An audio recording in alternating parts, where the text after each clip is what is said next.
Sanders. That's an interesting image. All right, Kanye West, he's a pal of yours. I guess you guys go river rafting together. What do you think of his meeting with Trump? Well, listen, let's face facts. Between Kanye, I'm rereading Andrew Breitbart's book, Righteous Indignation, and he always talks about controlling the narrative. God, I miss Andrew.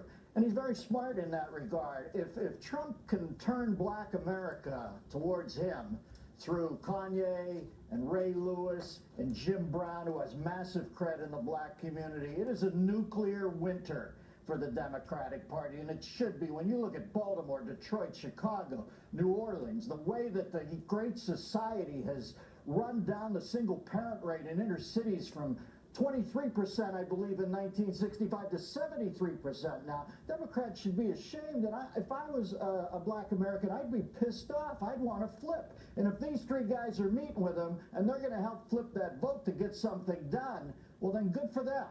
So you thought it was a well-thought-out political move to bring in high-profile African Americans to try to convince the general population, black population, to give Trump a look?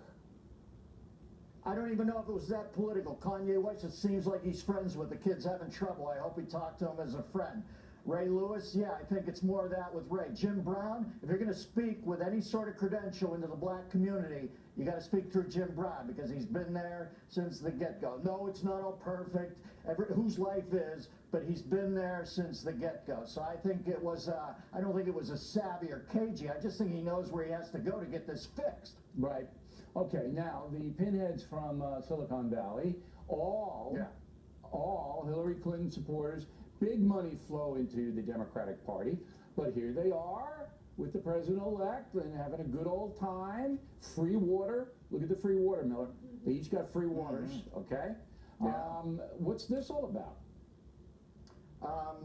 Well, listen, if you're about to rub people's faces in it, it's nice to see their face up close, isn't it? Do you imagine how delicious this is for Trump to sit in a room full of visionaries who didn't see it coming? And you know, he even did a little business today. I see where he asked Elon Musk if he'd like to have a fragrance named after him. He's going to call it Trump's Elon Musk, and they're going to sell it down in the gift shop at Trump Tower. Always be closing. He's had a bunch of people up. He had Bill Gates up who said he was Kennedy-esque. And I'm going to love watching the pundits on the left now try to refer as Gates as stupid because he called him Kennedy-esque. De Blasio came over. You know why De Blasio came, Bill? He was delivering a pizza. And Gore came over. The reason Gore was there because he gets so revved up, Trump talking to all these bright people all day, he brings in Gore later in the day as a sleep aid. Because after you talk to Gore for a half hour, you have a flatline electroencephalograph. DiCaprio came over, but that was just a hit on Melania.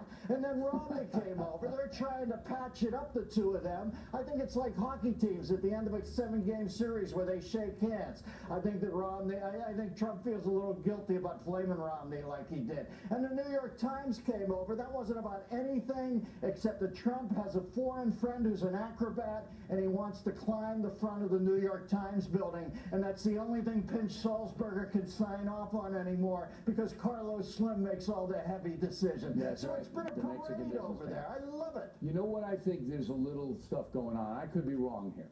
I could absolutely be wrong. But Trump is a power guy. He likes power, and he understands power. That's why Tillerson got Secretary of State. Trump thinks he's really powerful, and he's going to be able to one-on-one it with Putin. I think Trump brought all of these people in, including Romney, so they could kiss his ring. That's what it was. Hey, here's the ring, man. You got to kiss it. And they all did. They all smooched it. I love that. Hey, Billy, I would tell you the only thing I would quibble with in your breakdown there was that he doesn't think he's the most powerful man in the world. He is the most powerful man in the world.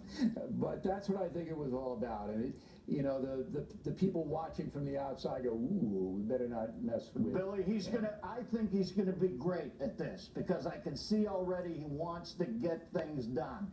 And you know what? a lot of people, if they have an open mind, are going to say, wow, it's starting to work. Chicago's starting to get better on the weekends. It's not a slaughterhouse. If that all starts to work, there's only going to be a hardcore contingent of people out there who will never give it up to them. And if he does well, they'll even hate him more. And that's on them. That's not on him, that's on them. All right, Miller, everyone. And if